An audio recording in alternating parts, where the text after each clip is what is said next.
জয় হিন্দ এবং শুভ সন্ধ্যা সকলকে।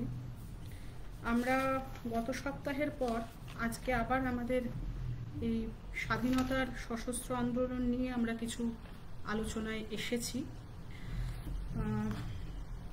গত গত গত সপ্তাহের যে আলোচনা তাতে আমরা দেখেছি যে যুগান্তর পত্রিকার দপ্তরে যখন বারবার করে পুলিশি আক্রমণ হতে শুরু করে এবং পত্রিকার সম্পাদক এবং আরও অনেকেই যখন ধরা পড়েন এবং জেলে যান ইত্যাদির পরে ভূপেন্দ্রনাথ দত্তকে অ্যারেস্ট করা হয়। ভূপেন্দ্রনাথ দত্তকে অনেক রকম প্রস্তাব দেওয়া হয়েছিল, কিন্তু ভূপেন্দ্রনাথ দত্ত সেই সব অস্বীকার করেন এবং তিনি কোনো অবস্থাতেই তার দায় অস্বীকার করেননি এবং শেষ পর্যন্ত যুগান্তরের ওপরে এই বারবার আক্রমণের পর কথা হয় যে যেখানে বিভিন্ন তরুণকে ওখানে তারা থাকছিলেন তাদের মধ্যে থেকে বেছে নেওয়া হচ্ছিল যে স্বদেশী আন্দোলনে কাদেরকে গ্রহণ করা হবে।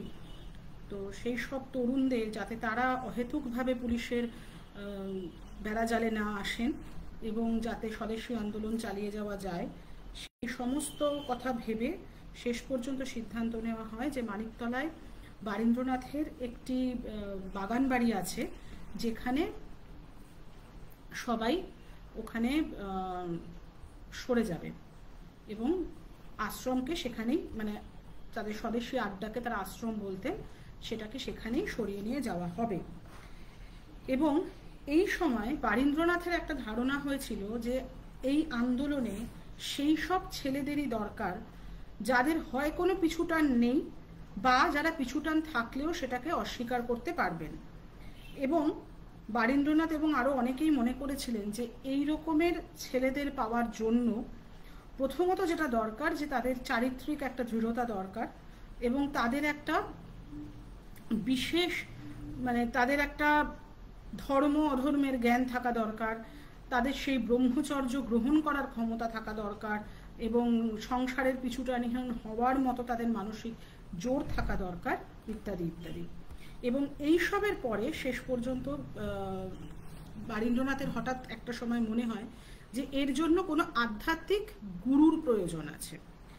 এই জায়গায় উপেন্দ্রনাথ বন্দ্যোপাধ্যায় বলছেন যে শীর্ষস্থানীয় নেতারা, বিশেষ করে উপেন্দ্রনাথ বন্দ্যোপাধ্যায় তখন শীর্ষস্থানীয় নেতাদের মধ্যে ছিলেন, সবাই যে এটার সমর্থন করেছিলেন তা নয়, কারণ এর আগে উপেন্দ্রনাথ বন্দ্যোপাধ্যায় সরে এসেছেন, বেশ কয়েকবার ভারত ভ্রমণের কয়েক জায়গায় তিনি ঘুরেছেন, গুরু খোঁজার চেষ্টা করেছেন, কিন্তু সেইভাবে কোনো গুরু তিনি তখনও পর্যন্ত খুঁজে পাননি। এবং তাছাড়াও তার মনে হয়েছিল যে এই আধ্যাত্মিক গুরুদের যেসব ধারণা সেটা দিয়ে এইভাবে স্বদেশী আন্দোলন হয় না। যাই হোক, বারীন্দ্রনাথ চিরকালই নিজের খেয়ালেই চলেছেন, ফলে বারীন্দ্রনাথ সেবারও তার ধারণা হলো যে একজন কোনো আধ্যাত্মিক গুরু দরকার এবং সেই গুরুর খোঁজে একসময় বারীন্দ্রনাথ উপেন্দ্রনাথের সঙ্গে বেরোলেন। বেরিয়ে উপযুক্ত গুরুর খোঁজে তারা নর্মদার তীর থেকে শুরু করে গিরিডি থেকে শুরু করে মধ্য ভারতের বিভিন্ন জায়গা তারা পরিভ্রমণ করেন এবং তারপরে নিজেও বারীন্দ্রনাথ সেই রকম কোনো গুরুর খোঁজ পেলেন না যিনি স্বদেশী আন্দোলনকে একটা গুরু মন্ত্র দিয়ে শুরু করাতে পারবেন। এবং শেষ পর্যন্ত তারা দুজন ফিরে এলেন। ফিরে এসে 4-5 জনকে নিয়ে মানিকতলার সেই বাগান বাড়িতে আশ্রম শুরু হলো। পার্থদা শোনা যাচ্ছে না? আমি কিন্তু শুরু করে দিয়েছি, তাহলে আমাকে একটু জানাও, আমি তাহলে আরেকবার করে শুরু করব কিনা দেখতে হবে। তুমি আমাকে একটু জানাও শোনা যাচ্ছে কিনা। যাই হোক, আমরা তাহলে আন্দোলনটা এগিয়ে নিয়েই যাই। কিন্তু যখন 4-5 জনকে নিয়ে এই মানিকতলার বাগান বাড়ি শুরু হয়, তখন একটা জিনিস দেখার মতো যে এরা যারাই এসেছিলেন তারা প্রত্যেকেই বাড়িঘর ছেড়ে আসা ছেলেপুলে, ফলে তাদের বাবাদের কাছ থেকে বা তাদের বাড়ি থেকে কোনো রকম অর্থ সাহায্য আশা করা যেত না এবং যার জন্য শেষ পর্যন্ত 2-1 জন বন্ধুস্থানীয় মানুষ এগিয়ে আসেন যারা একটা মাসিক খরচ দিতে রাজি হন।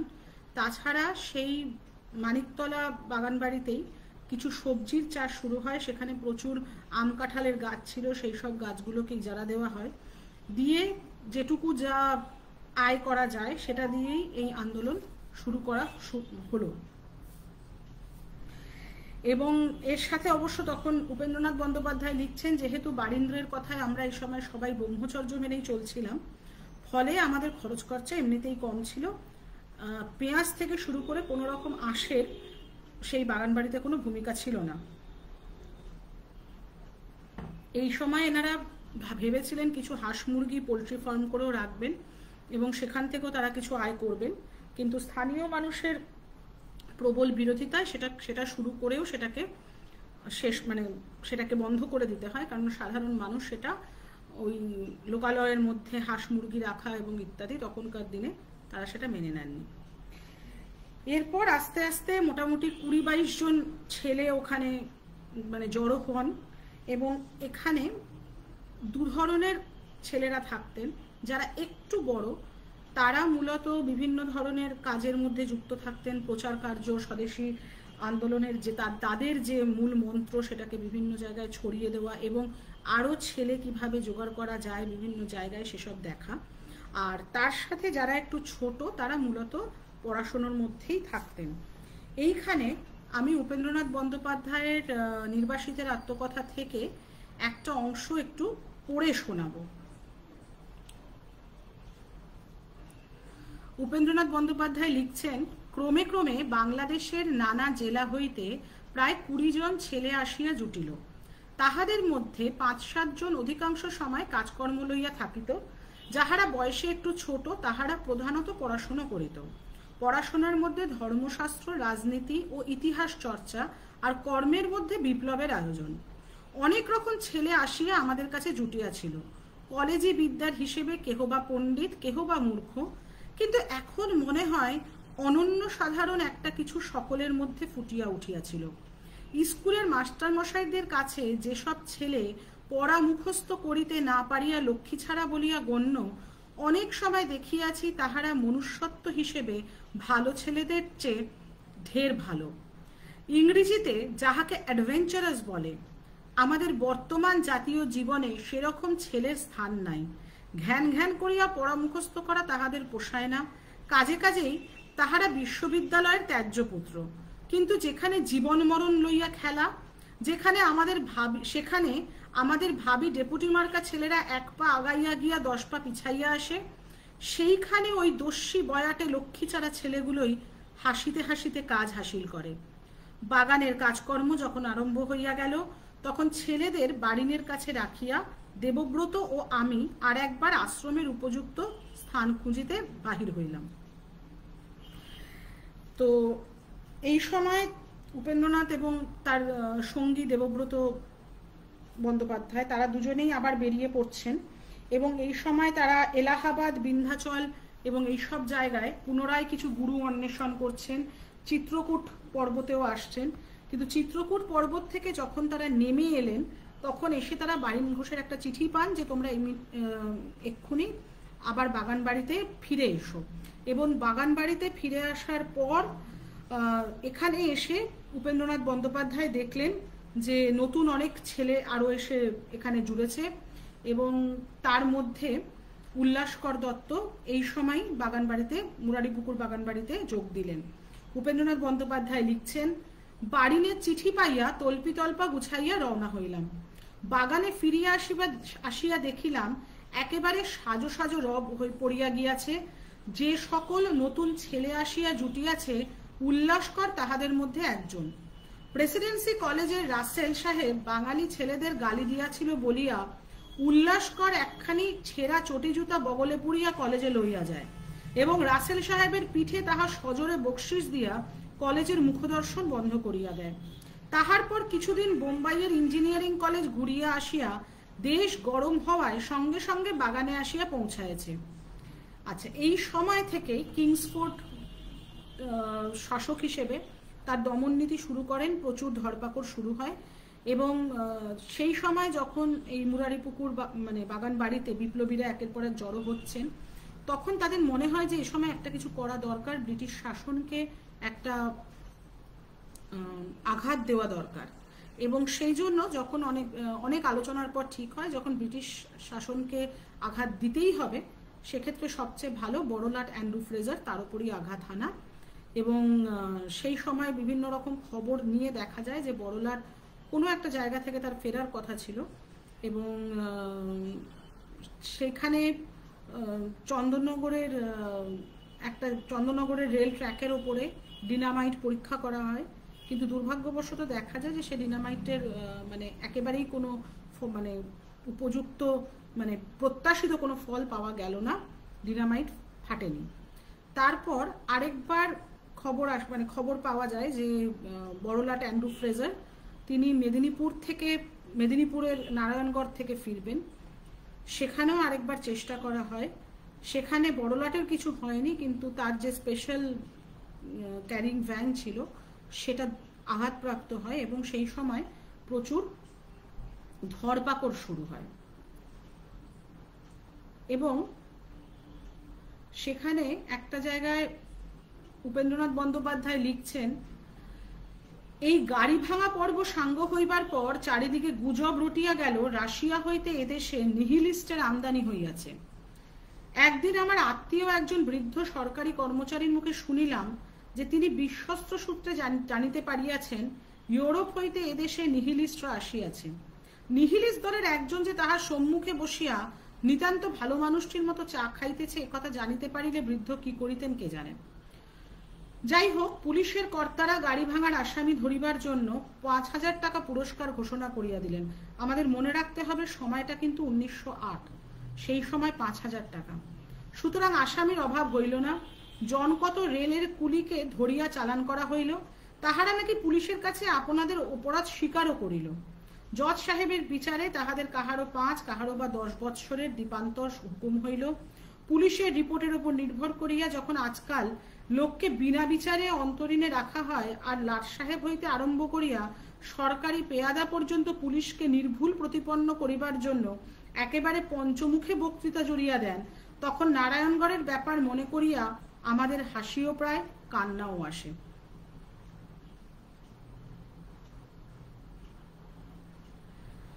তো এই সময় আবার ধরপাকড় শুরু হয় এবং আমরা দেখতে পাবো যে উল্লাসকর এবং উপেন্দ্রনাথ বন্দ্যোপাধ্যায় আরেকবার ভারত ভ্রমণে তারা বার হন, এবং এই সময় তাদের দেখা হয় বাঁকিপুরের কাছাকাছি উদাসী সম্প্রদায়ের সন্ন্যাসীদের সাথে। গুরু নানকের পুত্র এর প্রতিষ্ঠাতা ছিলেন। এদের সঙ্গে সঙ্গে উল্লাসকর এবং উপেন্দ্রনাথ বন্দ্যোপাধ্যায় বাঁকিপুর থেকে হেঁটে কুশি নদী পার হয়ে তরাই অঞ্চলে ভ্রমণ করেন, এবং সেখান থেকে ফিরে আসার পর বাঁকিপুরে প্রত্যাবর্তন করার পর এই উদাসী সম্প্রদায়ের যে সাধুরা ছিলেন তারা সে সময় বলেছিলেন যে তারা মানে দীক্ষা দিতেও রাজি ছিলেন উপেন্দ্রনাথ বন্দ্যোপাধ্যায় এবং উল্লাসকরকে। কিন্তু উপেন্দ্রনাথ বন্দ্যোপাধ্যায় লিখছেন যে মানিকতলার বাগানবাড়ির সেই অতজন ছেলে পুলে নিয়ে ওরকম ভরা সংসার, তখন সেই সংসার তাদেরকে টানতে শুরু করেছে, এবং যার জন্য তারা তখন ওখান থেকে চলে এলেন। এবং এখানে থাকতে থাকতেই তারা খবর পান যে ঢাকার ম্যাজিস্ট্রেটকে গুলি করা হয়েছে। এবং যখন তারা বাগানে প্রত্যাবর্তন করে আবার বাগানের কাজে যোগদান করলেন, ইতিমধ্যে বারীন্দ্রনাথ সুরাত কংগ্রেসে যোগদান করতে গেছেন, এবং ফিরে এসে বারীন্দ্রনাথ তখন বললেন যে এতদিন ধরে যে কথাটা সর্বভারতীয় ক্ষেত্রে একটা শোনা যাচ্ছিল যে বিশেষ করে মহারাষ্ট্র এবং পশ্চিম ভারতের বিপ্লবী দলগুলো সবাই প্রস্তুত হয়ে আছে, শুধু বাংলার প্রস্তুতির প্রয়োজন, এই কথাগুলো একেবারেই ফাঁপানো কথা। কারোরই কোনো রকম প্রস্তুতি বিপ্লবের তখন ছিল না। এবং এই কথাটার আমরা আরেকটা সমর্থন পাবো যদি আমরা হেমচন্দ্র কানুনগোর জীবনী দেখি। হেমচন্দ্র কানুনগো এই সময়ই কিন্তু ফ্রান্স থেকে ফেরত আসছেন, প্যারিস থেকে ফেরত আসছেন, এবং বোমা তৈরির যে কৌশল, সেই কৌশল রাশিয়ান ভাষায় লেখা সেই ম্যানুয়াল নিয়ে তিনি ফেরত আসছেন। এবং ফেরত এসে কিন্তু তিনি মহারাষ্ট্র থেকে শুরু করে আরো বিভিন্ন জায়গার যে বিপ্লবী দলগুলো গড়ে উঠেছিল প্রতিটি দলের সঙ্গেই যোগাযোগ করেন এবং অত্যন্ত পরে তিনি অত্যন্ত কাতর হয়ে জানাচ্ছেন যে কারোরই কোনো প্রস্তুতি ছিল না এবং সমস্ত কিছু বিচার করে তিনিও বারীন্দ্রনাথের এই দলে যোগদান করার জন্য মনস্থির করেন। এবং এই সময় যখন উপেন্দ্রনাথ বন্দ্যোপাধ্যায়রা বাগানে ফিরলেন, উপেন্দ্রনাথ বন্দ্যোপাধ্যায়রা যখন বুঝলেন যে কোথাওই কোনো প্রস্তুতি নেই, কিছুটা হতোদ্যম তারা হয়েছিলেন ঠিকই, কিন্তু এই মানে বারিন ঘোষ মোটামুটি সিদ্ধান্ত নিলেন যে যদি সারা ভারত প্রস্তুত নাও হয়, বাংলা তার বিপ্লবে যেভাবে এগোনোর পরিকল্পনা রয়েছে তারা সেভাবেই এগোবেন। এবং প্রচুর ছেলেরা এই সময় যোগদান করতে শুরু করে এবং পুলিশের আনাগোনা যে বাড়ছে সেটা কিন্তু বোঝা যাচ্ছিল এবং যার জন্য কিছু ছেলেকে মুরারিপুকুরের বাগানবাড়ি থেকে সরিয়ে দেওয়ারও পরিকল্পনা করা হয়। কিন্তু সমস্যাটা মূলত যেটা ছিল সেটা হচ্ছে টাকার। যে কোনো জায়গায় বাড়ি ভাড়া নিতে গেলে যে টাকার প্রয়োজন সেটা অবশ্যই এই বিপ্লবী দলের কাছে তখন ছিল না। কিছু কিছু বন্ধুস্থানীয় মানুষ যে ব্যবস্থা করে দেন তাতে আরও 2-1টি বাড়ির ব্যবস্থা হয় এবং বিশেষ করে বোমা তৈরির যে কারখানা, মানে কারখানা নয়, বোমা তৈরির যে মূল যে কার্যাবলী সেটাকে এখান থেকে বৈদ্যনাথ ধাম বা দেওঘরের কাছে সরিয়ে নিয়ে যাওয়া হয়। এবং এই সময় বোমার আড্ডার দায়িত্ব পেলেন উল্লাসকর দত্ত। তিনি দেওঘরে কাজ শুরু করলেন, যেটাকে আমরা বলতে পারি রিসার্চ অ্যান্ড ডেভেলপমেন্ট ওয়ার্ক। বাগানে নতুন যে ছেলেরা আসছেন তাদের দেখাশোনা করার দায়িত্ব নিলেন উপেন্দ্রনাথ। এবং বারিন ঘোষ চিরকালই কর্মবীর মানুষ, তিনি এক জায়গায় বসে কাজ করতে পারতেন না, ফলে তিনি মূলত প্রতিটি এই যে কেন্দ্রগুলি রয়েছে সেই সবকটি কেন্দ্র পরিদর্শনের দায়িত্ব নেন। এই সময় একটি ঘটনায় বিপ্লবীদের মনে সাংঘাতিক একটা আঘাত লাগে এবং একটা প্রশ্ন আসে। যখন উল্লাসকর প্রথম যে বোমাটি তৈরি হয় সেই বোমার ক্ষমতা দেখার জন্য দিঘরিয়া পাহাড়ের ওপরে একটা জায়গাকে বেছে নেওয়া হয় এবং একজন তরুণ বিপ্লবী প্রফুল্লচন্দ্র চক্রবর্তী, কথা ছিল তিনি একটি পাথরের আড়ালে বোমাটা ফাটাবেন। উল্লাসকর এবং আরও দুজন আরেকটু দূরে দাঁড়িয়েছিলেন। বোমাটাকে ফাটানো হয়, বোমার আওয়াজ এবং বোমার থেকে যে ধোঁয়া বা যা দেখা গেছিল তাতে অত্যন্ত স্যাটিসফাইড হয়ে উল্লাসকর যখন দৌড়ে আসেন প্রফুল্লচন্দ্রকে মানে অভিনন্দন জানাতে গিয়ে দেখেন যে যেভাবে পরিকল্পনা করা হয়েছিল যে বোমাটা ছুড়ে দিয়ে উনি পাথরের আড়ালে বসে পড়বেন সেই সময় উনি পাননি। বোমায় দাহ্য পদার্থ এত বেশি ছিল যে বাতাসে থাকাকালীনই সেটা ফেটে যায় এবং প্রফুল্লচন্দ্র চক্রবর্তী সেখানেই মারা যান, তার মাথা ছিন্ন ভিন্ন হয়ে যায়। এবং দিঘরিয়া পাহাড়ের ওপর নিজের সতীর্থকে, নিজেদের সহকর্মীকে, সহযোদ্ধাকে দাহ করার কোনো ব্যবস্থা ছিল না, সেখানে সম্ভব ছিল না তাকে দাহ করার। ফলে বিপ্লবের প্রথম শহীদকে সেখানে শেয়াল কুকুর শকুনের হাতে ছেড়েই উল্লাসকরদের চলে আসতে হয়। নারায়ণ সান্যাল তার আমি রাসবিহারীকে দেখেছি বইয়ে এর একটি বর্ণনা দিচ্ছেন, আমি সেইটা একটু পড়ে শোনাব। বাংলাদেশে বোমা বানানোর ইতিহাসটা সংক্ষেপে বলি। নানা রকম পরীক্ষা নিরীক্ষার পর উল্লাসকর একটি বোমা তৈরি করলেন, সেটা 1908 সালের ফেব্রুয়ারি। লোকালয়ে তার পরীক্ষা সম্ভব নয়, তাই জনাতিনেক বন্ধু চলে গেলেন বৈদ্যনাথ ধামে। জনমানব বর্জিত দিঘরিয়া পাহাড়ে ফাটানো হলো সেই বোমা। অন্যান্য দুজন দূরে দাঁড়িয়েছিলেন। বোমা ছোঁড়ার দায়িত্ব নিলেন প্রফুল্লচন্দ্র চক্রবর্তী, তরুণ এক বিপ্লবী। একটা প্রকাণ্ড পাথরের আড়ালে দাঁড়িয়ে তিনি বোমা ছুড়বেন। নির্দেশ ছিল বোমাটা মাটিতে পড়ার আগেই প্রফুল্ল আত্মগোপন করবেন ওই ভীমকায় পাথরের আড়ালে। হাসতে হাসতে সেই নির্দেশ মতো বোমাটা ছুঁড়লেন প্রফুল্লচন্দ্র। প্রচণ্ড শব্দে বোমাটা বিস্ফোরিত হলো। দূরে দাঁড়ানো দুই বন্ধু উল্লাসে চিৎকার করে উঠলেন, ছুটে এলেন প্রফুল্লের পিঠ চাপড়াতে। এসে দেখলেন প্রফুল্ল নেই, তাঁর মৃতদেহ পড়ে রয়েছে, মাথাটা তার চূর্ণ বিচূর্ণ হয়ে গেছে। হিসাবে একটু ভুল হয়েছিল।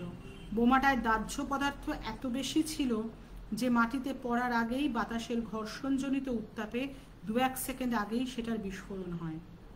পাথুরে বন্ধা মাটিতে কবর দেওয়া গেল না, দাহ করা আরও অসম্ভব, দূর গ্রামবাসীদের নজরে পড়বে। বাধ্য হয়ে বন্য জন্তু এবং শকুনের ভরসায় বাংলার বিপ্লবের সর্বপ্রথম শহীদকে রেখে ফিরে এলেন তাঁর 2 বন্ধু। একটা কথা এই প্রসঙ্গে বলে রাখি, প্রফুল্লচন্দ্র চক্রবর্তীর পিতা ঈশানচন্দ্র চক্রবর্তী পুত্র যে বিপ্লবী দলে নাম লিখিয়েছে তা তিনি জানতেন। অনন্যপায় হয়ে ওর বন্ধুরা ঈশানচন্দ্রকে সব খুলে বলল। সব শুনে পাষাণ হয়ে গেলেন ঈশানচন্দ্র। বিপ্লবী তরুণ দুটি শাস্ত্রলোচনে বললে, আমরা এবার যাই। যাবে? আচ্ছা যাও। শোনো একটা কথা, ওদের বলো আমার আরও একটি পুত্র আছে সুরেশ, দরকার হলে সে এবার যেতে পারে। এই বাবা মায়েদের জন্যই বোধহয় বাংলায় সে সময় আমরা এই রকম ছেলে পেয়েছি, যেখানে আমরা জানি ছেলের জীবন মানে ছেলে মেয়ের জীবনের বিন্দুমাত্র ঝুঁকি আছে, আমরা প্রথমেই সেখান থেকে ছেলে মেয়েকে যথাসম্ভব দূরে রাখতে চাই। যে কোনো কাজে বিন্দুমাত্র বিপদ আছে জানলে আমরা আমাদের ছেলে মেয়েকে সে কাজে যেতে দিই না। ব্রিটিশ ভারতবর্ষে দাঁড়িয়ে বিপ্লবে পাঠানো যে কি কঠিন কাজ ঈশানচন্দ্র চক্রবর্তী জানতেন না তা নয়। সদ্য পুত্রশোক পাওয়া পিতা খুব উদার হৃদয়ে তার ছোট ছেলেকে কিন্তু বিপ্লবে যাওয়ার অনুমতি দিলেন। আমরা যদি একদম মানে অন্য দিকে গিয়ে আলোচনা করছি, আমরা যদি বাঘাযতীনের জীবনীও দেখি, যাদুগোপাল মুখোপাধ্যায় বলছেন যে বাঘাযতীন ছোটবেলায় একটি অত্যন্ত ভীতু বাচ্চা ছিলেন। তার মা সাঁতার কাটতে তিনি ভয় পেতেন বলে তাকে জলে ছুঁড়ে ফেলে দিয়েছিলেন। পরে নিজে নেমে তাকে তুলে আনেন এবং সেভাবেই তিনি তার যতীনকে সাঁতার শেখান। এবং তিনি একসময় যতীন্দ্রনাথকে বলেছিলেন যে যতীন, আমাকে যেন কেউ কোনোদিনও কোনো ভীতুর মা বলে পরিচয় না দেয়। বাকিটা ইতিহাস। বাঘাযতীনের নিজের ভাষায় বলতে গেলে তিনি কপ্তিপদার জঙ্গলে ঢোকার আগে একজনকে বলেছিলেন, শুধু নিজের প্রাণটুকু বাঁচিয়ে বিপ্লব হয় না দাদা, আজ আমি আমার জাত চিনিয়ে যাব। সে জাত তিনি চিনিয়ে গেছিলেন। আমরা আমাদের পরবর্তী পর্বগুলোতে নিঃসন্দেহে বাঘাযতীনকে নিয়ে আমরা আলোচনা করব, কারণ ভারতবর্ষের সশস্ত্র স্বাধীনতা সংগ্রামের ইতিহাসে অত্যন্ত গুরুত্বপূর্ণ এবং অত্যন্ত কি বলবো উজ্জ্বল নক্ষত্র বাঘাযতীন। আমি জানি না আজকে কতজন তার জীবন নিয়ে এতটুকুও নাড়াচাড়া করেন বা লেখাপড়া করেন। এবং তিনি একা হাতে বা খালি হাতে বাঘ মেরেছিলেন, এটাই তার একমাত্র পরিচয় হয়ে দাঁড়িয়েছে। তবে বিশ্বাস করুন, আমার নিজের মনে হয় যে মানুষটাকে চার্লস টেগার্ড বলেন যে I saw the bravest Indian at the battle of Balasore, যিনি মারা যাওয়ার পরে রাইটার্স বিল্ডিংয়ে তার পাঠানো হয় বালাসোর থেকে, Jatin Mukherjee is no more, he will not disturb us. সে মানুষটির সম্পর্কে সত্যি কথা বলতে খালি হাতে বাঘ মারাটা অনেক ছোট জিনিস। একা হাতে ব্রিটিশ সিংহকে রুখে দেওয়ার মতো ক্ষমতা এই বিপ্লবীর ছিল। ফলে আমাদের পরবর্তী আলোচনায় বহুবার তিনি আসবেন এবং এই সময়েও আমরা দেখছি যে যে বিপ্লবীরা যাচ্ছেন সম্পূর্ণভাবে পিছুটান মুক্ত হয়েই তারা এগোচ্ছেন এবং সম্পূর্ণভাবে তারা আত্মনিবেদন করবেন বলেই তারা এগোচ্ছেন।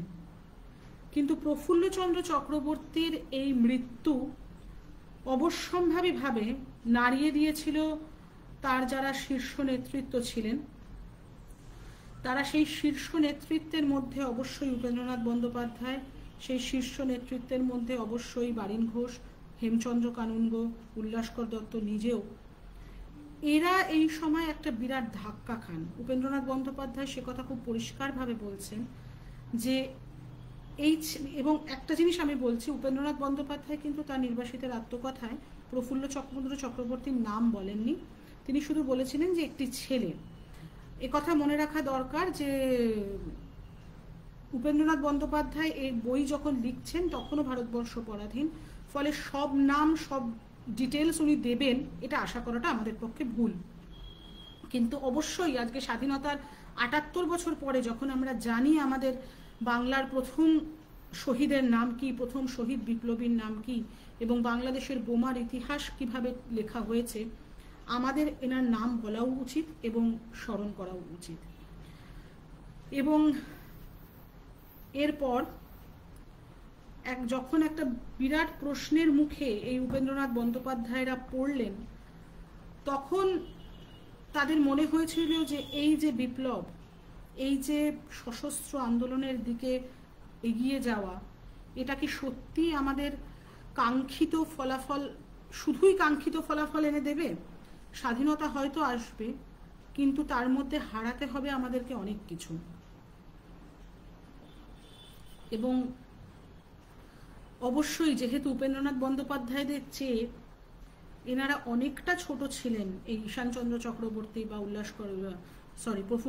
প্রফুল্ল চন্দ্র চক্রবর্তী বা উল্লাসকর দত্ত, এরা অনেক ছোট, একেবারেই তরুণ বিপ্লবী। ফলে স্বাভাবিকভাবেই এই সময় এদের মধ্যে একটা দ্বিধা দ্বন্দ্ব কাজ করতে শুরু করে।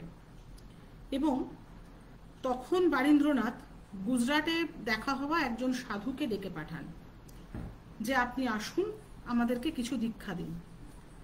তো সেই সাধু যখন এলেন,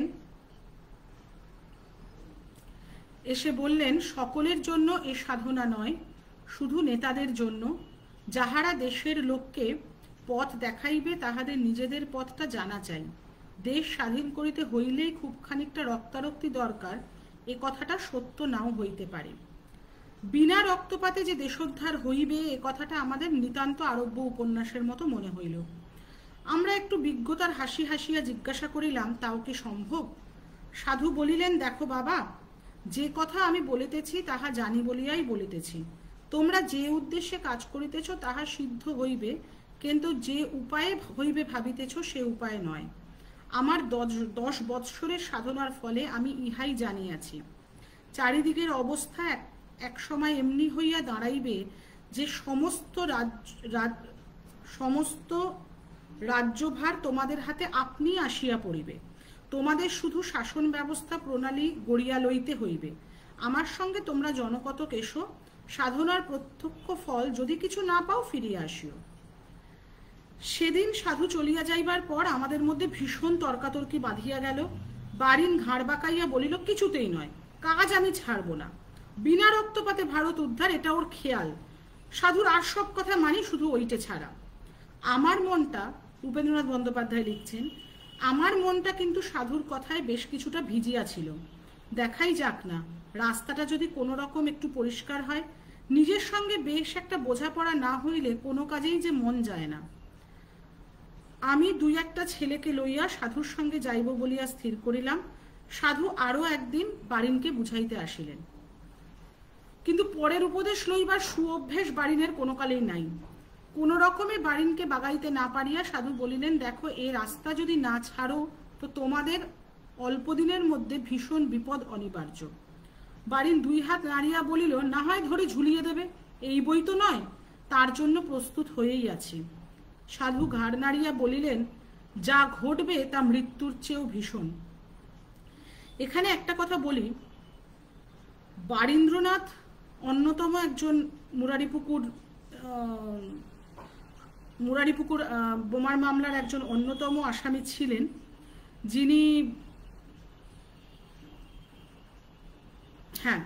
যিনি সেই সময় আন্দামানে দ্বীপান্তরে গেছিলেন। এবং আন্দামানে দ্বীপান্তর যে সত্যি মৃত্যুর চেয়েও ভয়ঙ্কর, সেটা পরবর্তীকালে আমরা উপেন্দ্রনাথ বন্দ্যোপাধ্যায় থেকে শুরু করে শচীন্দ্রনাথ সান্যাল এবং অনেকের লেখাতেই সেটা পেয়েছি। এবং একটু পিছিয়ে গিয়ে যদি আমি নির্বাসিতের আত্মকথা থেকে একটা জায়গায় একটু পড়ে শোনাই, সেখানে উপেন্দ্রনাথ বন্দ্যোপাধ্যায় লিখছেন, অমরকণ্টকের চারধারে 10-12 ক্রোশ পর্যন্ত বনে জঙ্গলে ঘুরিলাম। পুরাতন সংস্কৃত গ্রন্থে চণ্ডাল পল্লীর যেরকম বিবরণ পাওয়া যায়, সেরকম কতকগুলি পল্লীও দেখিলাম। সেখানকার পালিত কুকুরগুলি প্রায় 1 ক্রোশ আমাদের তাড়া করিয়া আসিয়াছিল। নদীর ধার ধরিয়া ছুটিতে ছুটিতে এক জায়গায় বাঘের পায়ের ছাপ ও সদ্য নিঃসৃত রক্তচিহ্ন দেখিলাম। ভবিষ্যতে আন্দামানে যাইতে হইবে সে কথা যদি তখন জানিতাম, তাহা হইলে ছুটিয়া পলাইবার চেষ্টা না করিয়া বাঘের আশায় সেখানেই বসিয়া থাকিতাম, কিন্তু সে যাত্রা বাঘও দেখা দিল না, আর ঘুরিয়া ঘুরিয়া আমাদের আশ্রমের উপযোগী স্থানও কোথাও মিলিল না, অগত্যা পাহাড় হইতে নামিতে হইল। ফলে সাধু যে বলেছিলেন যা ঘটবে তা মৃত্যুর চেয়েও ভীষণ, খুব ভুল বোধহয় বলেননি। সেদিনের সভা সেখানেই ভঙ্গ হইল। সাধু ফিরিয়া যাইবার দিন স্থির করিলেন, কিন্তু সেদিন যতই নিকটবর্তী হইয়া আসিল আমার পাও যেন ততই বাগান ছাড়িয়া উঠিতে চাহিল না। স্ত্রী পুত্র ঘরবাড়ি ছাড়িয়া আসিয়াছি সেটা তত কঠিন বলিয়া মনে হয় নাই, কিন্তু যাহারা আমাদের দেখিয়া মা বাপের স্নেহ, ভবিষ্যতের আশা, এমনকি প্রাণের মমতা পর্যন্ত জলাঞ্জলি দিয়াছে, তাহাদের ছাড়িয়া আজ কোথায় পালাইব?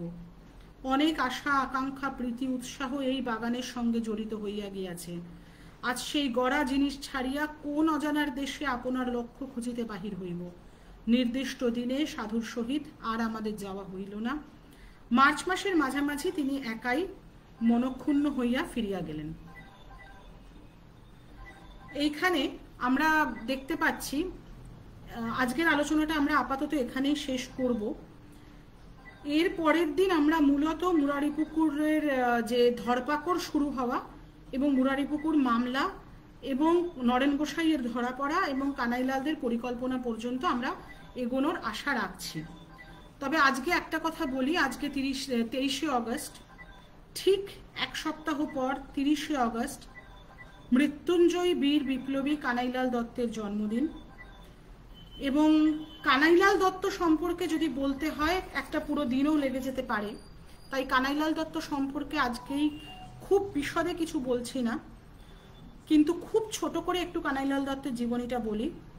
চন্দননগরের যেখানে জিটি রোড রয়েছে সেই জিটি রোডের ধারেই কানাইলাল দত্তের সরিষাপাড়ার দত্ত বাড়িতে তার জন্ম, তার মামা বাড়ি, এবং এখনো সেই বাড়িটা দেখা যায়। কানাইলাল দত্ত যে ঘরে জন্মেছিলেন একেবারে রাস্তার ধারে সে ঘরটি, এবং সে ঘরটির সামনে লেখাও রয়েছে যে এখানেই বিপ্লবী কানাইলাল দত্তের জন্ম। এবং ছোটবেলায় তিনি বাবার সঙ্গে মুম্বাইতে চলে যান, সেখানেই তার ছোটবেলাটা কাটে। এবং ওই পুনে মুম্বাইয়ের প্লেগের সময় উনি ওখানেই ছিলেন, ওখানে আর্য মিশনে উনি পড়াশুনো করেছেন, এবং সেখানে তার সহপাঠী বা সতীর্থ ছিলেন বিষ্ণু গণেশ পিংলে, যিনি পরবর্তীকালে যখন গদর পার্টির হয়ে বিপ্লবে যোগদান করেন। এবং বিষ্ণু গণেশ পিংলেকে আমরা পাবো যখন আমরা রাসবিহারী বসুর প্রথম লাহোর ষড়যন্ত্র মামলা নিয়ে আলোচনা করব। বিষ্ণু গণেশ পিংলে সেখানে এসে যোগ দিলেন আমেরিকা থেকে ফেরার পরে। কানাইলাল দত্ত এরপরে তিনি ফেরত আসেন মানে চন্দননগরে, এবং চন্দননগরের সেই সময় উপেন্দ্রনাথ বন্দ্যোপাধ্যায়, মনে রাখা দরকার যে উপেন্দ্রনাথ বন্দ্যোপাধ্যায় নিজেও চন্দননগরেরই মানুষ, এবং চন্দননগরে সে সময় বেশ ভালো মতো একটা বৈপ্লবিক কর্মকাণ্ড ধীরে ধীরে গড়ে উঠছিল, যার মধ্যে প্রধান ছিলেন চারুচন্দ্র রায়, যিনি কানাইলাল দত্ত যে স্কুলে ভর্তি হন, ডুপ্লে কলেজ বলে তখন তাকে বলা হতো, যেটা এখন যার নাম কানাইলাল বিদ্যা মন্দির, ওনার নামেই। সেখানকার যিনি প্রিন্সিপাল ছিলেন চারুচন্দ্র রায়, তিনি চন্দননগরের বিপ্লবের অন্যতম ভগীরথ ছিলেন। তাছাড়া তার সাথে মতিলাল রায় যুক্ত ছিলেন। আমরা যখন এরপরে চন্দননগরের বিপ্লবীদের নিয়ে আলোচনা করব সেখানে অবশ্যই মতিলাল রায়ের আমরা বিস্তারিত আলোচনা করব। এবং কানাইলাল দত্ত ফিরে আসার পর স্কুলে ভর্তি হন, এবং এইখানে তার সহপাঠী ছিলেন রাসবিহারী বসু স্বয়ং। যদিও রাসবিহারী বসুর সঙ্গে কানাইলাল দত্তের যেটাকে আমরা বলি ইন্টারঅ্যাকশন খুব কম দিনের, এবং কানাইলাল দত্ত খুব ছোট বয়সেই বিপ্লবের পথে পা বাড়ান, এবং তিনি উপেন্দ্রনাথ বন্দ্যোপাধ্যায়কেই বলেছিলেন যে এই মুরারিপুকুর বাড়িতে এসে তিনি যোগ দিতে চান। উপেন্দ্রনাথ বন্দ্যোপাধ্যায় তখন তাকে বলেন যে গ্র্যাজুয়েশন শেষ করার আগে বিপ্লবে তুমি যোগ দেবে না। এটাও বোধহয় একটা শেখার মতো জিনিস যে নিজেদের তৈরি না করে বিপ্লব করা যায় না, কারণ বিপ্লবের ফলে যে পরিবর্তন আসে এবং দুটো যুগের মাঝে যে অরাজক একটা অবস্থা আসতে বাধ্য হয়, সেটাকে সামলানোর মতো শিক্ষা বিপ্লবীর মধ্যে যদি না থাকে তাহলে সেই ইতিহাস বড় ভয়ঙ্কর হয়। ফলে উপেন্দ্রনাথ বন্দ্যোপাধ্যায়ের এই যে শিক্ষাটা, এই যে নির্দেশ তিনি কানাইলালকে দিলেন যে তুমি কিন্তু গ্র্যাজুয়েশন শেষ না করে তুমি এই বাগান বাড়িতে যোগ দিতে আসবে না। গ্র্যাজুয়েশন শেষ করে কানাইলাল দত্ত এ বাড়িতে যোগ দিলেন এবং তারপর প্রথমে তাকেই নির্বাচন করা হয়েছিল যে তিনি মুজফ্ফরপুরে যাবেন প্রফুল্ল চাকির সাথে, এবং চন্দননগরে তিনি একমাত্র একজনকেই জানিয়ে গেছিলেন, মতিলাল রায়। এর একটি অসাধারণ বর্ণনা মতিলাল রায়ের লেখায় রয়েছে, আমার দেখা বিপ্লব ও বিপ্লবীতে। মতিলাল রায় বলছেন যে কানাইলাল তাকে গঙ্গার ঘাটে ডেকে পাঠিয়েছিলেন, চন্দননগরের যে শ্মশান বোরাইচণ্ডীতলা, সেখানেই বিপ্লবীরা দেখা করতেন। সেই বোরাইচণ্ডীতলায় দেখা করে কানাইলাল তাকে বলেন যে মতিদা, আমার ডাক এসেছে, আমি এরকম এরকম যাব মুজফ্ফরপুরে, কিংসফোর্ড আমার টার্গেট, এবং প্রফুল্ল চাকি এবং আমি যাব। মতিলাল রায় নিজেও আদ্যন্ত বিপ্লবী মানুষ, কিন্তু শত হলেও বিপ্লব যখন নিজের বাড়ির দরজায় করা নাড়ে, তখন নিজের স্নেহের ভালোবাসার মানুষকে বিপ্লবে চলে যেতে দেখাটা খুব সহজ হয় না। মতিলাল রায় বলেছিলেন যে কানাই, তুমি ছাড়া আর কাউকে পাওয়া গেল না। কানাইলাল নাকি উত্তরে বলেছিলেন যে মতিদা, যেদিন তোমার ডাক আসবে তুমি কি অন্য লোক খুঁজবে? সত্যিই তাই। রবীন্দ্রনাথের ভাষায় যদি বলি, যে শুনেছে কানে তাহার আহ্বান সঙ্গীত, ছুটেছে সে নির্ভীক পরাণে। কানাইলাল ফিরে যান, কিন্তু পরবর্তীকালে জানা যায় যে তাকে পাঠানো হয়নি, পাঠানো হয়েছিল ক্ষুদিরাম বসুকে। সেই ইতিহাস আমাদের অনেকেরই জানা, এবং সেই প্রফুল্ল চাকি এবং ক্ষুদিরামের সেই অভিযানের পর, সেই কাজের পরেই মূলত মুরারিপুকুরে ধরপাকড় শুরু হয়। কানাইলাল দত্ত নিজেও ধরা পড়েন, এবং কানাইলাল দত্ত যখন আলিপুর জেলে আসেন, মতিলাল রায় যখন প্রথম তার সাথে একবার দেখা করতে যান, তখন কানাইলাল বলেছিলেন যে দেখো মতিদা, এইভাবে দ্বীপান্তরে গিয়ে বা ফাঁসিতে ঝুলে বা যাবজ্জীবন জেলে কাটিয়ে আমি আমার জীবন নষ্ট করতে চাই না। আমরা অনেকেই চাই না, আমরা বিপ্লবের পথে এই জন্য আসিনি। ফলে আমরা অনেকেই আছি যারা আমরা এখান থেকে বেরিয়ে যেতে চাই, জেল থেকে পালানোর পরিকল্পনা চলছে, কিন্তু সমস্যা হচ্ছে বাইরে গিয়ে আমাদের থাকা। ফলে তার যদি ব্যবস্থা করতে পারো তাহলে আমাদের পক্ষে সুবিধা হয়।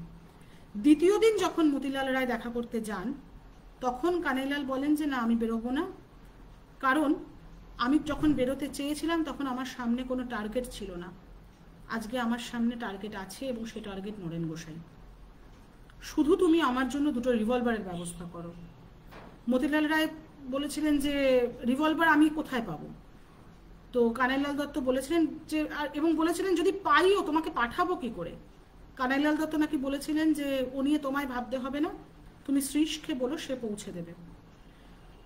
আরেকটি নাম শ্রীশচন্দ্র ঘোষ, ভারতবর্ষের সশস্ত্র আন্দোলনের সম্পূর্ণ বিস্তৃত বিপ্লবীদের সারিতে সর্বপ্রথম, কিন্তু এই 1908 থেকে শুরু করে 1915 পর্যন্ত যতগুলো আন্দোলন ভারতবর্ষে হয়েছে, এমনকি উত্তর ভারতের বিপ্লবীদের সঙ্গে বাংলাদেশের বিপ্লবীদের যোগাযোগ স্থাপন থেকে শুরু করে সমস্ত কিছুতে অগ্রণী ভূমিকা যে বিপ্লবীরা নিয়েছেন, এবং সম্পূর্ণ নিজেকে লুকিয়ে যে বিপ্লবীরা বিপ্লবে নেমেছেন, তাদের মধ্যে শ্রীশচন্দ্র ঘোষ অন্যতম।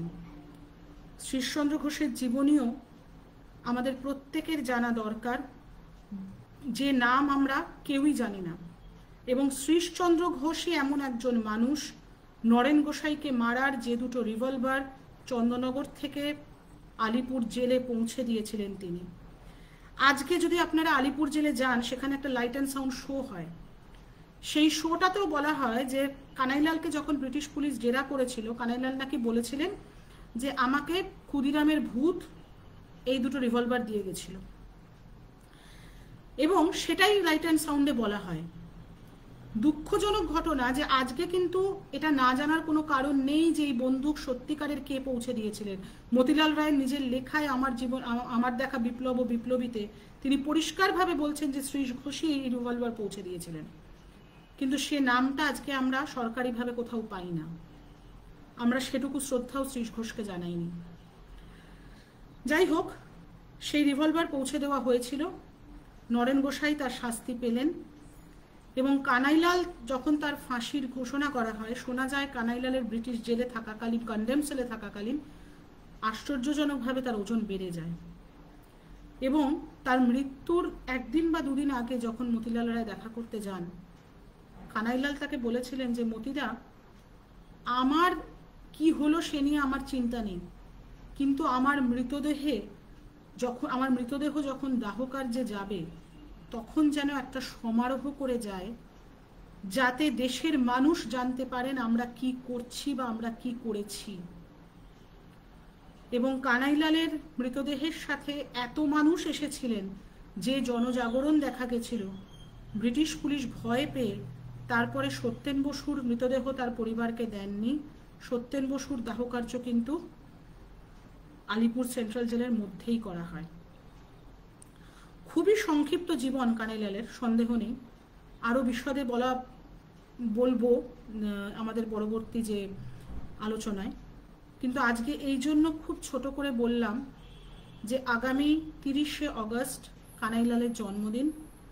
জন্মেছিলেন জন্মাষ্টমীর দিন, সেজন্যই তার নাম কানাইলাল। খুব সংক্ষিপ্ত জীবনে যেসব বিপ্লবীরা তাদের কাজের মাধ্যমে, তাদের আদর্শের মাধ্যমে বিরাট প্রভাব বিস্তার করতে পেরেছেন, এবং শুধু তাদের আন্দোলনে নন, পরবর্তী প্রজন্মের বিপ্লবীদের কাছে, যেমন একজন অবশ্যই ক্ষুদিরাম বসু, ঠিক সেরকমই একজন কিন্তু কানাইলাল। এবং আলিপুর সেন্ট্রাল জেলের প্রথম ফাঁসিতে অগ্নিযুগের শহীদ কানাইলাল দত্তকেই আমরা বলি।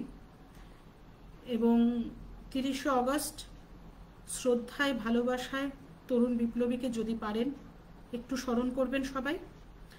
আজকের আলোচনা এখানেই শেষ করছি। পরবর্তী আলোচনায় আমরা মুরারিপুকুরের আমরা ক্ষুদিরাম এবং প্রফুল্ল চাকির যে অভিযান, সেটা দিয়েই শুরু করব, তার পরিকল্পনা সম্পর্কে কিছুটা বলে, এবং মুরারিপুকুর মামলার শুরুটা নিয়ে আমরা আলোচনা করব। সকলে ভালো থাকবেন। ধন্যবাদ। জয় হিন্দ।